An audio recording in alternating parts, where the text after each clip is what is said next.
അപ്പോഴേ ഇന്നലെ വൈകുന്നേരം എന്തോ മഴയായിരുന്നല്ലേ, ഭയങ്കര മഴയായിരുന്നു. ആ മഴയ്ക്ക് ശേഷം ഞാൻ മുറ്റത്തിറങ്ങി നോക്കുമ്പോൾ എൻ്റെ കുളത്തിൽ നിന്ന് ഒരാൾ പറന്ന് ദേ മാവേ കയറിയിരിക്കുന്നു.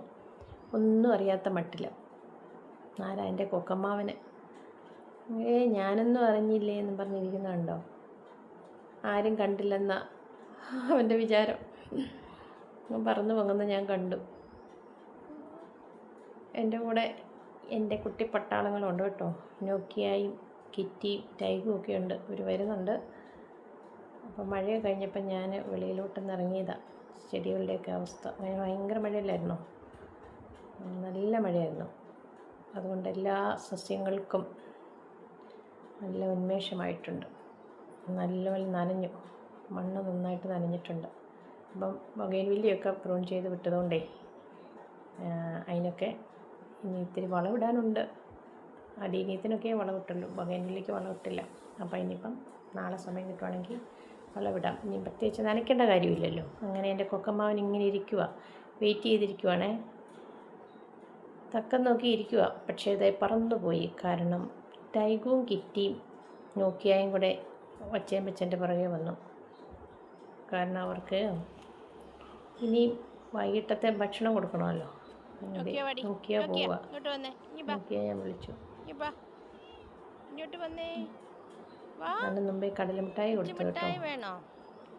ടൈഗും കഴിച്ചു, നോക്കിയായും കിറ്റിയൊക്കെ കഴിച്ചു. അങ്ങനെ ഇരിക്കുക. ഇപ്പം ഉണ്ടെന്ന് ഓർത്തിരിക്കുക. നോക്കിയ ഇപ്പം കിട്ടുമെന്ന് വിചാരിച്ചു. ഇനി ചോറും മീനും കൊടുക്കണം. അന്നത്തേനും എൻ്റെ ടൈഗോ മിഠായി തരാമെന്നൊക്കെ പറയുമ്പോഴത്തേനുണ്ടല്ലോ, നോക്കിയെ കണ്ട് മിഠായി കൊടുക്കാൻ നമുക്ക് ടൈഗോ ഓടി വരുമോ, എവിടുന്നോ കേട്ടിട്ട് വരുന്നുണ്ട്. അല്പം മിഠായി തരാം കേട്ടോ. ടൈഗോ കുട്ടൻ വന്നുണ്ടോ.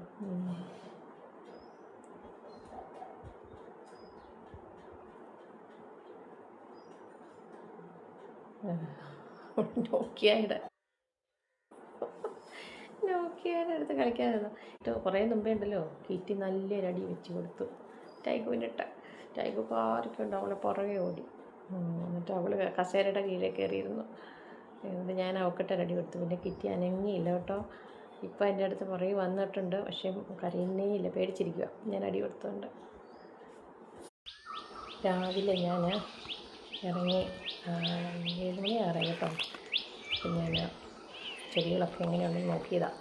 അപ്പം അത് കണ്ട് ഇലയൊക്കെ നല്ലപോലെ വെള്ളമൊക്കെ വീണത് കൊണ്ടേ ചെടിയൊക്കെ നന്നായിട്ട് വെള്ളമൊക്കെ വീണത് കൊണ്ട് നല്ലതായിട്ട് നിൽക്കുന്നു. ഒരു ഫ്രഷ്നെസ് തോന്നുന്നില്ലേ? കിറ്റിക്കൊക്കെ ഭക്ഷണം കിടക്കണം. എൻ്റെ അവളും കിറ്റി നോക്കിയാൽ കൂടെ എൻ്റെ പുറകെ കുടിയിരിക്കുക കേട്ടോ. അവർക്ക് വിശപ്പ് ആയി. രാവിലെ 7:30 ആകുമ്പോൾ അവർക്ക് ഭക്ഷണം കൊടുക്കുന്നതല്ലേ. ഞാൻ പക്ഷേ ഇന്നലെ ചോറ് വെക്കാൻ മറന്നുപോയി. വൈകിട്ട് ചോറ് വെച്ച് വെക്കുന്നതായിരുന്നേ, മറന്നുപോയി. രാവിലെ നോക്കിയപ്പോൾ അയ്യോ അവർക്ക് ഭക്ഷണം ഇല്ലല്ലോ എന്നറിഞ്ഞ് അതുകൊണ്ട് വേവിച്ച് കുക്കറിനകത്ത് വെച്ചേക്കുക. തണുക്കാതെ കൊടുക്കാൻ പറ്റത്തില്ലല്ലോ. അവർ രണ്ടുപേരും എൻ്റെ പിറന്നാളെ ഉണ്ട്. അപ്പം ഞാൻ നോക്കാനൊന്ന് കുളത്തിലൊക്കെ ഒന്ന് നോക്കാം എന്ന് വിചാരിച്ചു. ഇങ്ങനെ ചെടികളെയൊക്കെ നോക്കാൻ. നല്ല മഴ പെയ്തതല്ലേ ഇന്നലെ. അതുകൊണ്ട് കിറ്റി മൗളും കൂടെ പച്ചില തിന്നുക. ഇനി മീൻ തിന്നാനുള്ളതല്ലേ, അതിന് മുമ്പിൽ ഇപ്പം വെജിറ്റേറിയൻ ആകാമെന്ന് വിചാരിച്ചു. അങ്ങനെ ചെടികളെയൊക്കെ നോക്കി ഇങ്ങനെ ആകെക്കൂടിയൊക്കെ ഒന്ന് നോക്കിയായിരുന്നു. നല്ല മഴയായിരുന്നു കേട്ടോ. അതുകൊണ്ട് തന്നെ നല്ലതായിട്ട് നനഞ്ഞിട്ടുണ്ട്. ഇനിയിപ്പം വളമിട്ട് കൊടുക്കാൻ ഒരു കാരണം നന്നായിട്ട് ഇനി അതിൻ്റെ ചൂട് വകയിലേക്ക് ഞാൻ വളമിട്ട് കൊടുത്തില്ല കേട്ടോ. അപ്പോൾ ഇനി നനയ്ക്കേണ്ട കാര്യമില്ല, അതുപോലെ നന്നായിട്ട് നനഞ്ഞിട്ടുണ്ട്. ഇനി ചൂടൊന്ന് മാറ്റി ചാണകപ്പൊടി എല്ലുപൊടി ഇട്ടിട്ടുണ്ട് കേട്ടോ.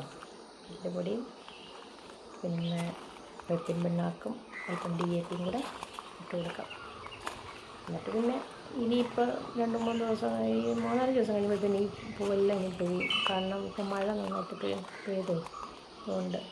അപ്പോൾ അതുകൊണ്ട് അതെല്ലാം പൊഴിഞ്ഞ് കഴിയുമ്പോൾ ഇടയ്ക്കിനി വീണ്ടും പ്രൂൺ ചെയ്ത് കൊടുക്കാം. ആ പൊഴിയുന്ന കമ്പുകളൊക്കെ ഒന്ന് ഇട്ട് കൊടുത്താൽ പിന്നെ ഹാർഡ് പ്രൂണിങ് ഒഴിവാക്കാം. ഓഗസ്റ്റിലൊക്കെ നമ്മൾ ഹാർഡ് പ്രൂണിങ് ചെയ്ത് റിപ്പോർട്ട് ചെയ്തില്ലേ.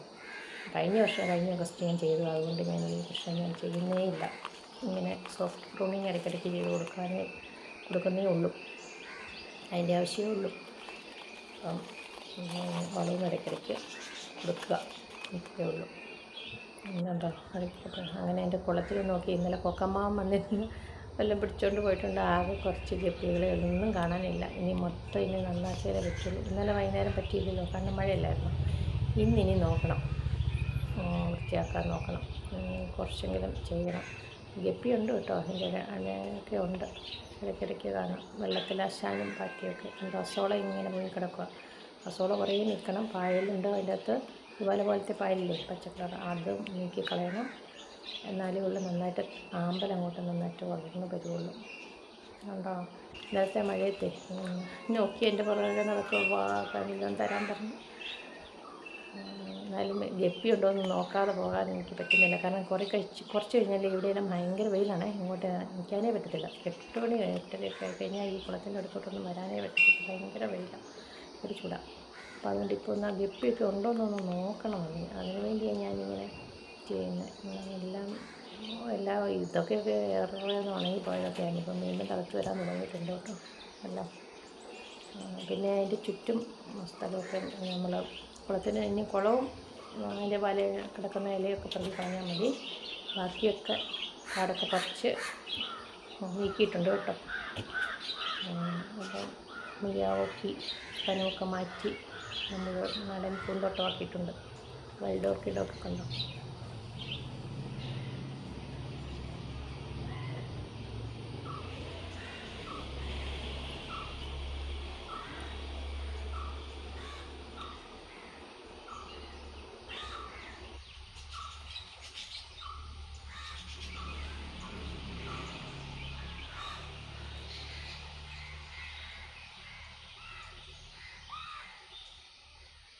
ഇനി എൻ്റെ ലവ് ബേഡ്സിനെ കണ്ടിട്ട് കുറേ ദിവസമായി. അവർക്ക് ഇത്തിരി തുളസിയിലയൊക്കെ കൊണ്ട് കൊടുക്കട്ടെ. തുളസിയില കാണുമ്പോഴത്തേനും ചാടി വരുന്നുണ്ട്. മഞ്ഞ നീല എൻ്റെ അമ്മാവനെന്തി മുത്തച്ഛനുണ്ട് ഇതിൻ്റെ അകത്ത് ഉണ്ടാവും.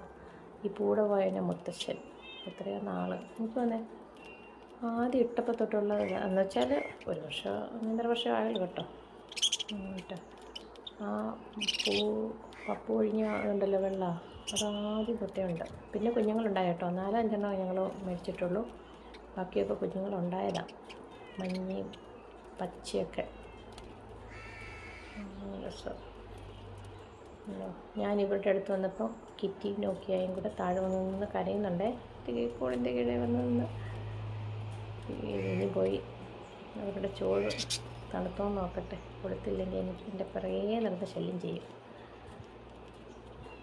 ചോറ് തണുക്കാതെ എങ്ങനെയാണ് മറന്നുപോയി ഇന്നലെ ചോറ് വെക്കാൻ.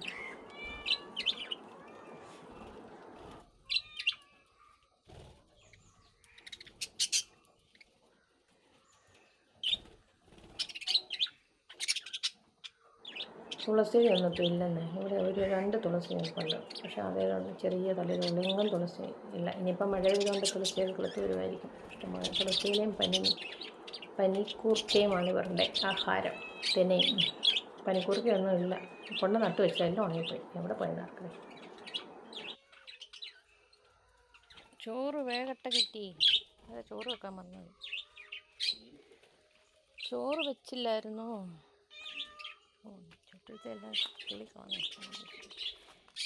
ചോറിന് വേണ്ടി കാത്തിരിക്കുന്ന കിറ്റി. ഓക്കെയാ.